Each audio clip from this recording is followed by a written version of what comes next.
आमदार शरददादा सोनवणे दादा खरं तर हे तुम्ही तुमच्या नावापुढं या तालुक्यात आल्यानंतर लावून घेतलंय, त्याचं तुम्ही गॅजेट केलं.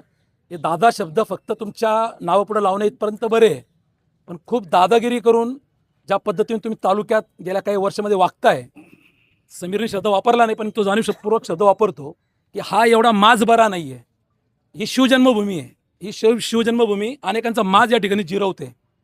2014ला आपण जेव्हा पहिल्यांदा आमदार झालात त्या तालुक्याने आपल्याला ज्या पद्धतीने आपण लोकांच्या सुखदुःखात गेलात, लोकांच्या दशक्रियात गेलात, तर आम्ही सगळे पत्रकार किंवा तालुक्यातले अनेक लोक आजही म्हणतात की तुम्ही दशपिंडाचे आमदार होता.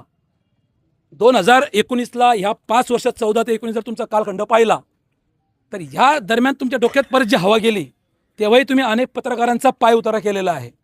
अनेक वेळा तुम्ही वेगवेगळ्या माध्यमातून त्यांच्याशी बोललेला आहात. तुम्ही सर्वसामान्याने त्याच पद्धतीने बोलतात. यामुळे तुम्हाला 2019ला जनतेने जागा दाखवली, तुम्ही घरी बसलात. तुमचा शब्द 2014ला निवडून आला होता की जब तक सूरज चांद रहेगा शरद सोनवणे का नाम रहेगा. अरे इंदिरा गांधीही पडल्या, तुम्ही किस खेतकी मुली आहे. त्यामुळं तुमचा माज लोकांनी 19ला उतरवला. 24ला तुम्ही आलात, काही राजकीय परिस्थिती होती सगळ्यांना माहिती आहे. आलात तर त्याचा उपभोग घ्या, तालुक्याचं कल्याण करा.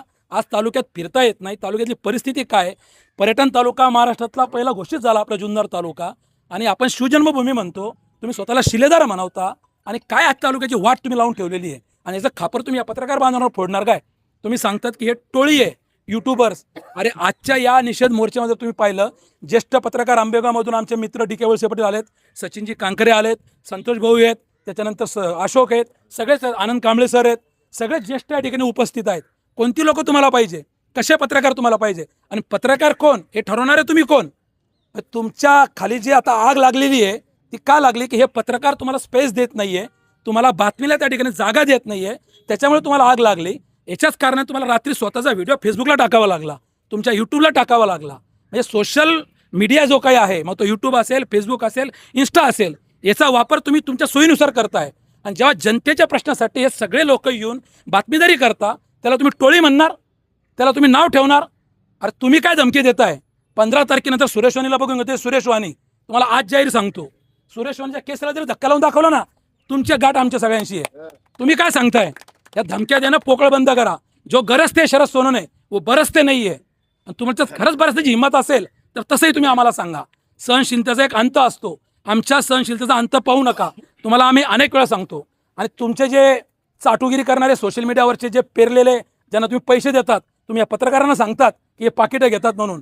पत्रकार हा घरावर तुळशीपत्र ठेवून काम करतो. ऊन वारा पाऊस कशाची तमा बाळगत नाही.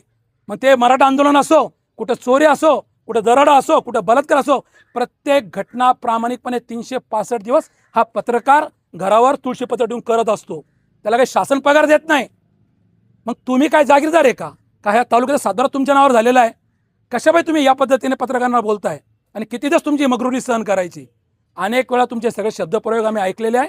याच्या पुढे कुठलाही असा शब्दप्रयोग खपून घेतला जाणार नाही. आणि तुम्ही म्हणतात ना की हे यूट्यूबर्स आहे, यांना पत्रकार लावून येण्याचा अधिकार नाही. ज्या वेळेला तुम्ही या सुरेश वाणीबद्दल बोललात ना की सुरेश वाणी असं, सुरेश वाणी तसं, त्यावेळेला ज्या ज्या इलेक्ट्रॉनिक माध्यमांनी बातम्या लावल्या, मी नाव घेऊन सांगेल, त्या TV9 असेल, साम असेल, ज्या ज्या माध्यमांनी बातम्या लावल्या डी के साहेब, त्या प्रत्येकाने त्या ठिकाणी उल्लेख केला आहे की पत्रकार सुरेश वाणी. त्यात कोणी म्हटलं नाही यूट्यूबर्स म्हणून. तुम्ही कोण ठरवणार आहे की हे यूट्यूबर्स बोगस आहे म्हणून.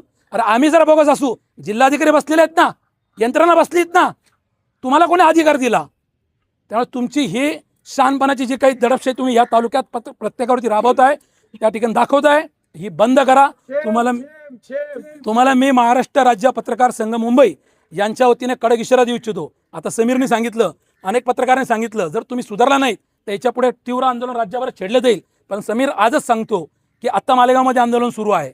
पत्रकार संघटना शांत बसलेल्या नाही. जालन्यामध्ये आंदोलन सुरू आहे, अमरावतीत आंदोलन सुरू आहे. माझं या निमित्ताने या शासनाला, प्रशासनाला आम्ही आता जे काही ठिकाणी निवेदन देणार आहे, त्याच्यातून एकच मागणी आहे की शरद सोनवणे यांच्यावरती त्या ठिकाणी सुरेश वाणी आमचे ज्येष्ठ पत्रकार यांना धमकावल्या प्रकरणी धमकीचा गुन्हा त्या ठिकाणी दाखल झाला पाहिजे. खोटे नाटे गुन्हे पत्रकारांवरती दाखल करतात, खंडणीचे गुन्हे दाखल करतात. आणि तुम्ही ज्यावेळेला पत्रकारांना धमकी देतात, तुमच्या शेजारी DYSP बसलेले असतात, PI बसलेले असतात, तहसीलदार बसलेले असतात, प्रांत बसलेले असतात. कोणाची वाट पाहते प्रशासन गुन्हे दाखल करायला. तात्काळ या ठिकाणी त्या ठिकाणी गुन्हा दाखल झाला पाहिजे शरद सोनवणे यांच्यावरती. शरद सोनवणेंनी सुरेश वाणींची जाहीर माफी मागितली पाहिजे, नाहीतर हे आंदोलन यापेक्षाही पुढील काळामध्ये तीव्र करण्यात येईल. या निमित्ताने मी जे काही आमचे जुन्नर, आंबेगाव, खेड, शिरूर, पुणे जिल्ह्यातून अतिशय कमी वेळामध्ये फक्त मेसेज गेले, कॉल गेले आणि मोठ्या प्रमाणात हे सगळे पत्रकार बांधव या ठिकाणी उपस्थित राहिलेत. मी या सगळ्या पत्रकार बांधवांचा मनपूर्वक या ठिकाणी आभार मानतो. खरं तर आपल्याच पत्रकार बांधवांचा आभार मानायची काही गरज नाही, परंतु आपण हाकेला साथ दिली. याच्यामध्ये तुम्ही print media, electronic media, digital media कुठलाही विचार केला नाही आणि सगळे एकाच बॅनरखाली आपण एकत्र पत्रकार म्हणून आलो.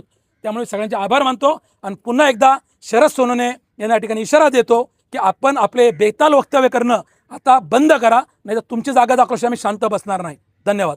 सर जय हिंद.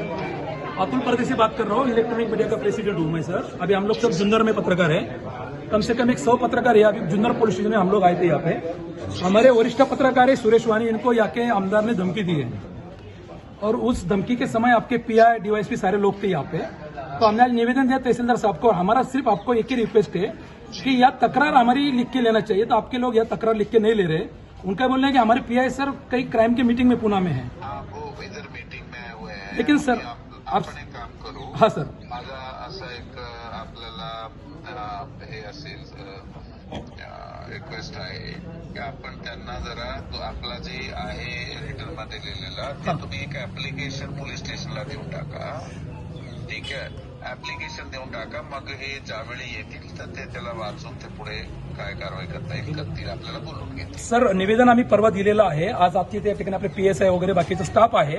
फक्त आम्ही सगळे पत्रकार बांधव होतो. एक तक्रार जर लिहून घेतली आपण एक अर्ज लिहून त्यांना देऊन टाका. ह्याला मी पाठवतो संध्याकाळी. आले की पटकन आपल्याला सर एक विनंती आपल्याकडे, आपण कर्तव्यदक्ष अधिकारी आहात. आमचं एक म्हणणं राहील की आमच्या पत्रकार बांधवाला न्याय मिळाला पाहिजे आणि संबंधितावरती योग्य ते शासन झालं पाहिजे. लक्षात आहे सर, लक्षात आहे. पत्रकारांच्या भावना तीव्र आहेत आणि आपल्याकडे सहकार्याची अपेक्षा आहे.